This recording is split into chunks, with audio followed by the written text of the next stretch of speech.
هاي اصحابي، جبتلكوا بقى النهارده وصفه سهله ولذيذه هتخلص بالظبط في دقايق. لو حابين احنا ناكل حاجه من غير نشويات فيلا بقى بينا على المطبخ. لو اول مره تشوفوا الشانل بتاعتي متنسوش تعملوا لي لايك وشير سبسكرايب، ويلا بقى بينا نبدا الوصفه. اول حاجه هجيب الطاسه اللي انا هشتغل عليها، هبدا انزل باللحمه المفرومه. ما تحطوش لحمه كتير لانه هوريكم في الاخر بعد ما نحط لها كل الاضافات دي هيبقى الكميه عامله ازاي. بدأت ان انا بقى طبعا احطها على نار عالية علشان انا عايزة اللحمة تتغلف معايا كده. بعدين هبدأ بقى اوطي النار، فهبدأ بقى اقلبها بسرعة كده. طبعا انا هنا استخدمت طاسة سيراميك علشان ما تلزقش مني، فعشان كده محطتلهاش اي مادة دهنية. فحاولوا ان انتوا برضو تستخدموا برضو تيفال او سيراميك. وهبدأ بقى ان انا اقلبها كده علشان اضمن ان هي اتغلفت من كل الاتجاهات. وانا الكميه دي هبقى عاملاها لبتنجانه واحده زي ما وريتها لكم، هي حجمها وسط، فهوريكم برضو ازاي نعملها.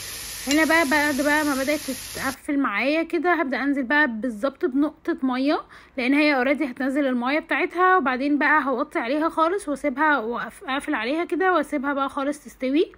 هي ما بتاخدش وقت خالص، فخدوا بالكم منها. بصوا الميه قد ايه اوريدي كده بتنزل الميه بتاعتها. هبدا بقى اجيب الغطا واقفل عليها ونرجع لها بقى بعد شويه. وفي الوقت ده هبدا بقى ان انا اشتغل في الجزء التاني من الاكله وهي البتنجان. طبعا الاكله دي حلوه جدا لو انتوا عاملين نظام دايت مثلا، او ناويين ان انتوا تاكلوا غدا من غير نشويات، فتبقى اكله سريعه وفي نفس الوقت تبقى لذيذه قوي.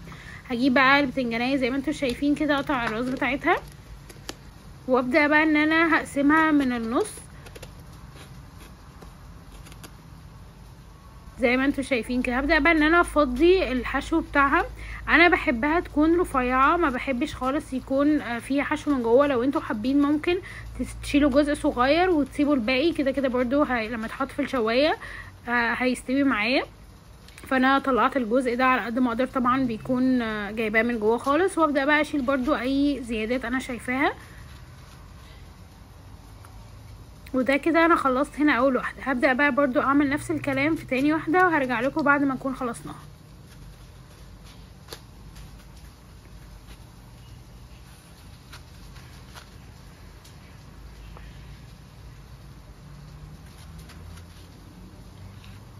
وكده بقى خلصنا الاتنين بالشكل ده زي ما انتوا شايفين. هبدا بقى قبل ما ادخلها في الوقت ده بقى طبعا بكون مشغله الشوايه. هبدا بقى احط عليها نص ليمونه كده علشان ما تسودش مني. في ناس ممكن يحطوا صلصه، ممكن احط برضو معلقه صلصه، بس انا ببقى عايزاها تكون خفيفه على قد ما اقدر. فبدات بقى طبعا دخلتها الشوايه من فوق.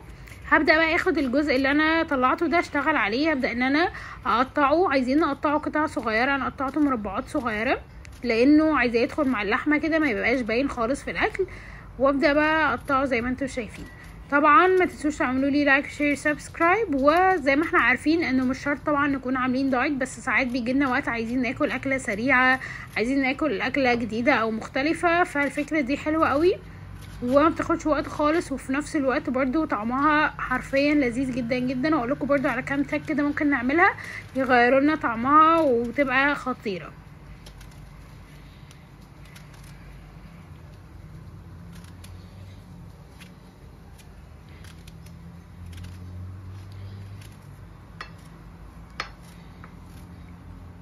وبكده بقى اكون خلصت الكميه كلها. ابدا بقى اجيب الطاسه اللي انا كنت شغاله عليها، انا غسلتها بس بسرعه كده. وبعدين هبدا انزل بقى باللحمه والبصل والقلب بتاع البتنجان اللي انا طلعته.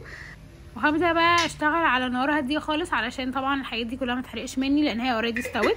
هبدا بقى انزل الفلفل الاسود وانزل عليهم رشه ملح وشويه قرفه. القرفه بجد هينقلوا طعمها وهتبقى طعمها حلو جدا. حتى لو ما بتحبيش طعم القرفه في العادي او مالكيش في القرفه عامه، هي في الوصفه دي ضروريه فحلوه جدا، جربوها. وبس كده، دي الثلاث توابل اللي انا استخدمتها وحطيت ملح هيمالايا. وهنا بقى هبدا انزل بمعلقه من الصلصه. معلقه الصلصه دي او عامه الصلصه بتخلي طعمها حلو جدا.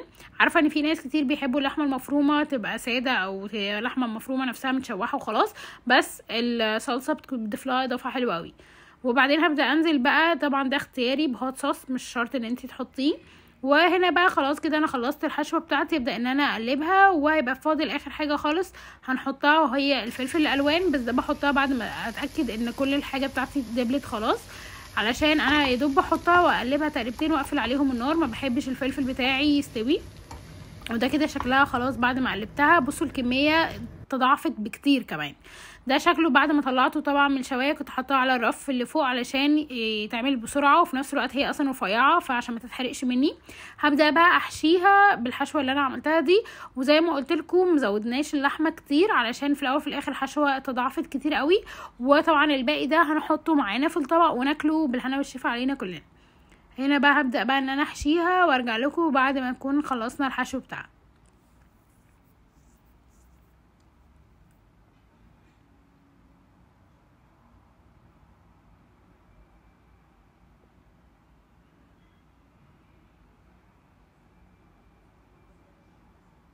بصوا انا مليتها على الاخر، وبصوا قد ايه برضو متبقي. انا حرفيا كنت بدوس عليها عشان تتملي على الاخر خالص. بعدين بقى هبدا بقى اديها رشه موتزاريلا كده من على الوش. طبعا ما يمنعش ان احنا ندلع نفسنا برضو بشويه موتزاريلا كده، وما زودتش موتزاريلا كتير. لو حابين برضو ان انتوا تزودوها او مش فارق معاكم زودوا، طبعا هيديها طعم احلى بكتير كمان. وهنا بقى طبعا بعد ما حطيت لها الموتزاريلا هبدا ان انا اوزعها كويس كده عشان انا مش حاطه كتير. وبعدين هبدا بقى ان انا ادخلها فوق الشوايه. اي حاجه طلعت زياده بدخلها تاني عادي جوه. هنا بقى ده شكلها، حطيتها على الرف اللي فوق وناخد بالنا منها لان هي طبعا هتتعمل بسرعه قوي. وكده خلاص جهزت معايا. حاجه بجد سوبر تيستي وحلوه ومختلفه عن اكلات الدايت اللي احنا اكيد زهقنا منها والسلطات والحاجات دي. فده كده شكلها بعد ما حطيتها خلاص في الطبق، وبالهنا والشفا عليكم. حاجه كده مختلفه وجديده، واكيد ان هي سهله وخلصناها بسرعه قوي، ما خدتش وقت مننا. وبالهنا والشفا. قولوا لي بقى محتاجين وصفات دايت ولا محتاجين الوصفه اللي جايه تكون عباره عن ايه؟ وادينا شفنا اهو ان الدايت مش ممل ونقدر ناكله. بالهنا والشفا عليكم. باي.